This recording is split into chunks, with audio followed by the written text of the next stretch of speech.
தமிழகத்தில் ஏற்பட்டுள்ள அரசியல் சூழ்நிலைக்கு பாஜக காரணம் அல்ல என்று அக்கட்சியின் தேசிய செயலாளர் ராஜா தெரிவித்துள்ளார்.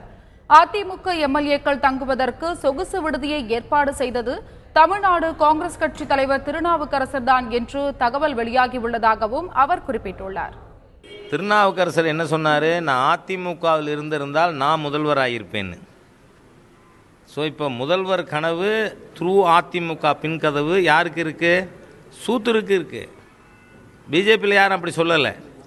அதோடு மட்டும் இல்லை, இன்னும் எனக்கு தகவலே இந்த கோல்டன் பே ரிசார்ட்டு அவர் மூலமாக தான் ஃபிக்ஸ் பண்ணியிருக்காங்கன்னு. ஏன்னா இந்த மாதிரி ஏற்பாடுகள் எம்எல்ஏக்களை கொண்டு வச்சுக்கிறதுக்குள்ள ஏற்பாடுகள்லாம் அவர் நல்லா செய்வார். 87 எம்ஜிஆர் அவர்கள் மறைவுக்கு பிறகும் செஞ்சார்.